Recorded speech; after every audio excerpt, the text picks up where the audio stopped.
नमस्कार मित्रांनो, Nalanda the centre of excellence या मराठी यूट्यूब चॅनलवरती तुमचं सर्वांचं स्वागत आहे। आपण या व्हिडिओमध्ये किंवा या सीरीजमध्ये व्हिडिओच्या सीरीजमध्ये इंग्लिश ग्रामरचं जे महत्त्वाचं आहे किंवा इंग्लिश ग्रामरमध्ये जेवढे महत्त्वाचे टॉपिक आहेत ते कव्हर करतो। त्यातला एक महत्त्वाचा टॉपिक आहे टेन्स, की ज्याच्यावरती बरेचसे टॉपिक आधारित आहेत किंवा बरेचसे टॉपिक कव्हर होत असतात आणि आपल्याला जे ग्रामरच्या रिलेटेड क्वेश्चन्स येत असतात परीक्षेमध्ये, बोर्डाच्या पेपरमध्ये किंवा तुमच्या स्कूल लेवलचे जे एक्झाम्स आहेत किंवा त्याच्यामध्ये जे प्रॅक्टिस एक्झाम असते, प्री बोर्ड एक्झाम, त्याच्यामध्ये सुद्धा येत असतात। तर त्याच्यापैकी आपण टेन्स बघतो। टेन्समधला पहिला प्रकार बघतोय प्रेझेंट टेन्स, आणि त्याबद्दल एक मागच्या काही दिवसांमध्ये व्हिडिओ टाकलेला आहे, तर तो व्हिडिओ व्यवस्थित बघा। त्याची लिंक जी आहे ती या कमेंट सेक्शनमध्ये किंवा डिस्क्रिप्शन बॉक्समध्ये मी देणार आहे। आणि इथे आपण बघतोय की प्रेझेंट टेन्स, त्याच्यामधला सिंपल प्रेझेंट टेन्स बघितलेला आहे आपण। आता या व्हिडिओमध्ये बघूया आपण प्रेझेंट कंटिन्युअस टेन्स। आता हा प्रेझेंट कंटिन्युअस टेन्स जो आहे तर त्याच्या नावामध्येच आहे की काय म्हणते ते कंटिन्युअस टेन्स, बरोबर आहे ना। कंटिन्युअस म्हणजे चालू, बरोबर आहे ना, चालू। त्यानंतर प्रेझेंट, प्रेझेंट म्हणजे आपला आत्ताचा काळ जो असतो तो वर्तमान काळ, बरोबर आहे ना। तर ह्या पद्धतीनं आपल्याला प्रेझेंट कंटिन्युअस टेन्स ह्याच्यामध्ये कोणत्या कोणत्या गोष्टी आहेत, सहाय्यकारी क्रियापद, एक्झाम्पल्स कसे असतात, परीक्षेला काय येतं ते सगळं डिटेलमध्ये बघूयात। तर वर्तमान काळ आहे कोणता, चालू। एखादी ॲक्शन चालू आहे किंवा आपण या काळाचा उपयोग कधी करतो तर एखादी ॲक्शन चालू आहे हे दाखवण्यासाठी किंवा एखादी ॲक्शन फ्युचरमध्ये करायला जाणार आहे किंवा करणार आहे, या दोन गोष्टी सांगण्यासाठी आपण काय करत असतो, प्रेझेंट कंटिन्युअस टेन्सचा वापर करत असतो। त्याच्यासाठी त्याचं एक स्ट्रक्चर आहे। काय स्ट्रक्चर आहे तर आपण अगोदर काय लिहितो, सब्जेक्ट लिहितो। सब्जेक्टच्या नंतर काय येतं तुमचं सहाय्यकारी क्रियापद म्हणजेच हेल्पिंग वर्ब, ॲम, इज आणि आर, बरोबर आहे। त्याच्यानंतर ह्याच्यासोबत काय असतं क्रियापदाचं चौथं रूप, त्यालाच आपण काय म्हणतो VING। एकतर तुम्ही V4 लिहा किंवा VING लिहा आणि त्याच्यानंतर तुमचं शेवटचं आहे ऑब्जेक्ट। अशा पद्धतीनं आपण स्ट्रक्चर बघू शकतो किंवा स्ट्रक्चर आहे कशाचं, प्रेझेंट कंटिन्युअस टेन्स। काय आहे, पहिल्यांदा येणार तुमचं सब्जेक्ट, त्यानंतर आहे helping verb am, is, are, त्यानंतर आहे V4 आणि त्यानंतर आहे शेवटचं ऑब्जेक्ट। अशा पद्धतीनं S + V + ऑब्जेक्ट असं स्ट्रक्चर कंप्लीट होतं। तर या स्ट्रक्चरमध्ये आपल्याला सेंटेन्स बनवायचे असतात। आता ॲम, इज आणि आर हे तीन हेल्पिंग वर्ब दिले आहेत। हे तीन हेल्पिंग वर्ब कशाच्या पुढं वापरायचं ते बघूया। तुम्ही आयच्या पुढं काय वापरणार, ॲम। आयच्या पुढं ॲमच आलं पाहिजे, ओके, तरच सेंटेन्स कन्स्ट्रक्शन करेक्ट होत असतं। पुढं थर्ड पर्सन सिंग्युलर जे आहेत ही, त्याच्यानंतर शी आणि इट, त्यांच्या पुढं काय येणार आहे, तुम्ही काय यूज करणार आहे हेल्पिंग वर्ब कोणतं, इज, बरोबर आहे। आयच्या पुढं ॲम, त्याच्यानंतर ही, शी, इटच्या पुढं तुम्ही वापरणार इज, थर्ड पर्सन सिंग्युलर येते हे, आणि राहिलेलं तुमचं आर। आर कशाच्या पुढं यूज करणार, वी, यू आणि दे, ह्या तिघांच्या पुढं तुम्ही, ह्या तीन पर्सनल प्रोनाउनच्या पुढं काय वापरणार तुम्ही, आर। बघा, वाक्य कधीही बोलत असताना तुम्ही आय इज असं नाही म्हणायचं किंवा आय इज कधीच येत नाही, कारण ते रॉंग कन्स्ट्रक्शन होऊन जातं। आयच्या पुढं प्रेझेंट कंटिन्युअसमध्ये ॲमच येणार, हीच्या पुढं इज येणार, शीच्या पुढं इज येणार, इटच्या पुढं इज, ही, शी, इटच्या पुढं इज, हे थर्ड पर्सन सिंग्युलर आहे। हे third person they third person plural आहे, दे आर, यू आर, आणि हा वी जो आहे फर्स्ट पर्सन प्लुरल आहे।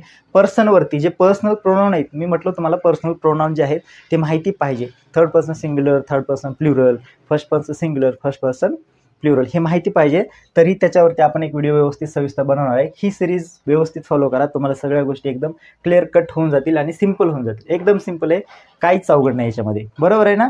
हा झाला स्ट्रक्चर। आता स्ट्रक्चरमध्ये तुम्हाला सेंटेन्स क्रिएशन किंवा सेंटेन्स फॉर्म करायचं। एक्झाम्पल बघा, काय होईल एक्झाम्पल, सब्जेक्ट म्हणून तुम्ही आय घ्या, सब्जेक्ट आय आला। आता आयच्या पुढे आपण काय वापरतो, ॲम, प्रेझेंट कंटिन्युअसमध्ये ॲम, आय ॲम। तुम्ही एक वर्ब घ्यायचा आणि त्याला चौथा फॉर्म द्यायचं, कोणतंही वर्ब घ्या। कोणतं वर्ब घ्या तुम्ही, आय एम गोईंग, जा किंवा गो हा क्रियापद घेतला आपण, गो, गोचं चौथं फॉर्म येईल going. I am going to, कुठं चालले तुम्ही, जे तुमचं ऑब्जेक्ट आहे ना ती तुमची क्रिया, ऑब्जेक्ट आहे ना ते इथे येणार, काय येणार ऑब्जेक्ट आहे तुमचं, आय एम गोईंग टू कोणता क्लास, योगा क्लास असेल तुमचा, इंग्लिश क्लास असेल किंवा तुमचं कराटे क्लास असेल, कुठलाही क्लासेस, हा झालं तुमचं फर्स्ट सेंटेन्स, बरोबर आहे। आता आपण बघतो की एका सेंटेन्सचे हे झालं अफर्मेटिव्ह, ह्याचं निगेटिव्ह, त्यानंतर इंटरॉगेटिव्हमध्ये येस नो आणि WS टाईप क्वेश्चन, हे चार प्रकारचे वाक्य आपल्याला शिकायचेच आहेत आणि ती फॉर्मेशन जमलंच पाहिजे आपल्याला, कारण रायटिंग स्किलमध्ये त्याचा इम्पॉर्टन्स आहे किंवा रायटिंग स्किलमध्ये तुम्हाला त्याची हेल्प होऊ शकते। हे झालं पॉझिटिव्ह किंवा अफर्मेटिव्ह. ह्याचं निगेटिव्ह कसं होणार? I am not going to yoga classes. Simple आहे हे, फक्त तुम्हाला लक्षात ठेवावं लागेल किंवा प्रॅक्टिस करावी लागेल. बरोबर आहे. हे पॉझिटिव्ह निगेटिव्ह अफर्मेटिव्ह किंवा निगेटिव्ह झालं. पुढचं वाक्य होईल तुमचं येस नो टाईपमध्येच, इंटरोगेटिव्हमध्येच yes no type question. Am I going to yoga classes. हे झाले तुमचं इंटरोगेटिव्हमध्येच येस नो टाईप क्वेश्चन. बरोबर आहे. आता हा येस नो टाईप क्वेश्चन म्हणजे त्याचं उत्तर तुम्ही येस किंवा नो आहे. Am I going yoga classes, yes किंवा नो. पुढचा आहे WH टाईप क्वेश्चन. तुम्ही एकतर वाय घ्या किंवा वेन घ्या. का जातो किंवा कधी जातो किंवा कुठे जातो, ह्याचं उत्तर तुम्हाला एक्सप्लेन करावं लागतं. येस किंवा नोमध्ये देता येत नाही. अशा वाक्यांना आपण इंटरोगेटिव्हमधलेच WH क्वेश्चन्स असं म्हणत असतो. Why am I going to yoga classes.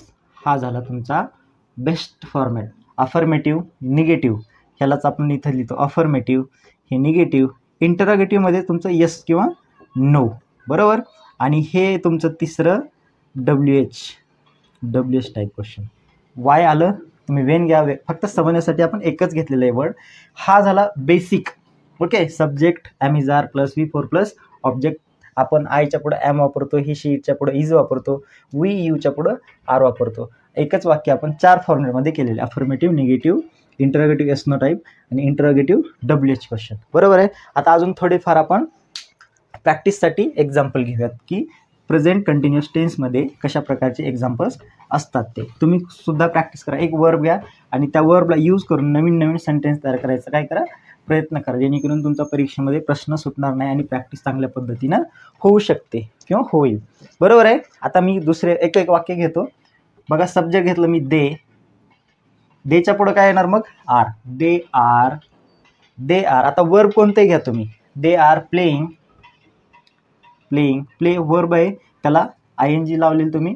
V4 म्हटलं किंवा ING, प्लेला ING लावलं. They are playing cricket, CRICKET. Subject they, am is are पैकी आर हेल्पिंग वर्ब आहे. प्ले हा तुमचा मेन वर्ब आहे, त्याला काय लागलं ING किंवा चौथं फॉर्म आहे. आणि cricket, they are playing cricket. पुढचं एक्झाम्पल बघा दुसरं. दे घेतलं, ही घ्या किंवा शी घ्या किंवा कोणाचं तरी नाव घ्या. मी घेतो रोहित हा थर्ड पर्सन सिंग्युलर आहे ना. रोहित एकच व्यक्ती आहे. मग एक व्यक्ती आहे, पण तिसरा आहे. कोण आहे? तर ही आहे. तो हिच्या पुढे आपण काय घेतो? इज. म्हणजेच रोहितच्या पुढे आपल्याला काय घ्यावं लागेल? इज घ्यावं लागेल. रोहित इज, तो काहीतरी शिकतोय म्हणा किंवा खेळतोय म्हणा. आपण लर्निंग घेऊ, LEARN. हे झालं तुमचं लर्न मेन वर्ब. ह्याला फक्त ING जोडायचं म्हणजे चौथा फॉर्म होतो लर्निंग म्युझिक. अर्थ काय होतो याचा? दे आर प्लेइंग क्रिकेट म्हणजे ते क्रिकेट खेळत आहेत. Rohit is playing music, Rohit is learning music. Rohit काय करतोय? म्युझिक किंवा संगीत शिकत आहे. अशा पद्धतीनं ह्याचंच तुम्हाला निगेटिव्ह जमलं पाहिजे, इंटरोगेटिव्हमध्ये येस नो जमलं पाहिजे आणि इंटरोगेटिव्हमध्येच WH सुद्धा जमलं पाहिजे. याचं कसं होणार? They are playing cricket. They are playing क्रिकेटचं निगेटिव्ह करणार they are not playing cricket. बरोबर आहे. त्याचं येस नोमध्ये are they playing cricket question mark. WH कसं होणार त्याचं? Why they are playing cricket किंवा वेन दे आर प्लेइंग किंवा when are they playing cricket किंवा where are they playing cricket. अशा पद्धतीनं एकतर इंटरोगेटिव्ह आलं पाहिजे तुम्हाला, इंटरोगेटिव्ह. सेकंड आहे तुमचं निगेटिव्ह आलं पाहिजे. त्याच्यानंतर येस नो टाईप आलं पाहिजे आणि त्याच्यानंतर WH टाईप WH तुम्हाला तयार करता आलं पाहिजे. ओके. हे 4 फॉर्मॅटमध्ये. ह्याच्यापेक्षा अजून 2 आहेत वेगळे. त्या येस नोमध्येच निगेटिव्ह आहे, WHमध्येच निगेटिव्ह आहे. आले पाहिजेत हे प्रॅक्टिस करा व्यवस्थित, तुम्हाला येऊन जाईल. अजून एक एक्झाम्पल बघा की आता दे झालं, रोहित झाला, शी घ्या. शी सब्जेक्ट आहे तुमचा, ॲम इज आर पैकी इज येणार. She is. आता एक नवीन वर्ब घेऊ आपण, स्पीक घेऊया. Speak, SPEAK. स्पीक हा मेन वर्ब आहे, त्याला ING लावतोय आपण. Speaking and English language, LANGUAGE, English language. She is speaking and English language. हा सब्जेक्ट, हा हेल्पिंग वर्ब, हा मेन वर्ब ING आणि हे सगळं तुमचं object. Subject am is are V4 plus object. चालेल एक्झाम्पल्स. अजून एक एक्झाम्पल बघा. She is combing her hair.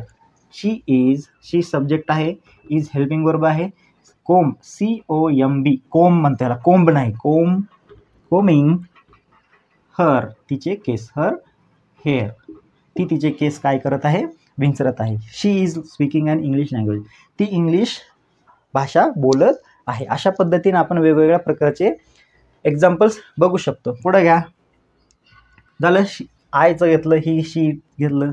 We घ्या, वी आर वीच्या पुढं काय घेतो आपण, we are drinking water. Okay, अशा पद्धतीने तुम्हाला प्रेझेंट कंटिन्युअस टेन्स हा काळ व्यवस्थितपणे समजला आहे असं अपेक्षित आहे मला, कारण सिम्पल आहे. दोन गोष्टी लक्षात ठेवा, ॲमिजार त्याच्यापैकी कशा बघा, प्रेझेंट टेन्समध्ये प्रेझेंट कंटिन्युअस टेन्स बघतोय आपण, त्याच्यामध्ये हे स्ट्रक्चर बघितलं. अगोदर सब्जेक्ट येणार, ॲमिजार हेल्पिंग वर्ब येणार, वर्बचं चौथं फॉर्म येणार आणि ऑब्जेक्ट येणार.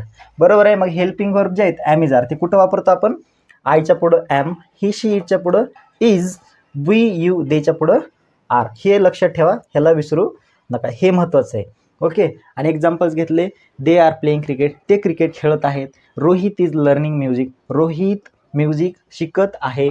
She is speaking an English language ती इंग्रजी भाषा बोलत आहे. She is combing her hair ती तिचे केस विंचरत आहे. वी आर ड्रिंकिंग वॉटर आम्ही पाणी पित आहोत. अशा पद्धतीनं एखादी ॲक्शन आहे प्रेझेंटमध्येच कंटिन्यू आहे किंवा चालू आहे हे दाखवण्यासाठी, किंवा एखादी ॲक्शन फ्युचरमध्ये होणार आहे हे दाखवण्यासाठी सुद्धा प्रेझेंट कंटिन्युअस टेन्सचा वापर केला जातो. फ्युचरमध्ये कसं, फॉर एक्झाम्पल बघा, एक एक्झाम्पल बघा, हे सुद्धा कंटिन्युअस टेन्समध्येच येतं, प्रेझेंट कंटिन्युअसमध्येच येतं. एक एक्झाम्पल मी सांगतो तुम्हाला, I am going to teach TEACH teach you.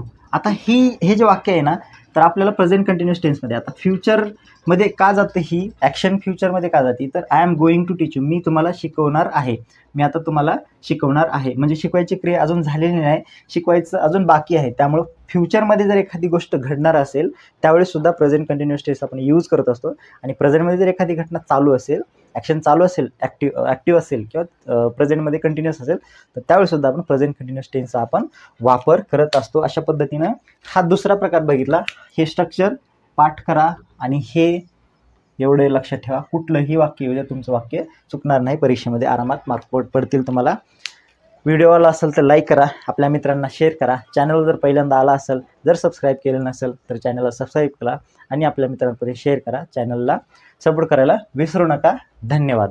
येणाऱ्या काळामध्ये आपण, मागचा व्हिडिओ होता तुमचा सिम्पल प्रेझेंट टेन्स, हा झाला प्रेझेंट कंटिन्युअस टेन्स. अशाच पद्धतीने राहिलेले जे 10 टेन्सचे प्रकार आहेत ते सुद्धा आपण सिम्पल वेनी आणि इफेक्टिव्ह पद्धतीनं कम्प्लीट करूयात, जे की तुम्हाला आउट ऑफ मार्क पडतील. परीक्षेमध्ये एकही मार्क गेला नाही पाहिजे ग्रामरचा, ह्याची गॅरंटी मी घेतो. तोपर्यंत तुम्ही चॅनलला सबस्क्राईब करा, मित्रांना शेअर करा. धन्यवाद.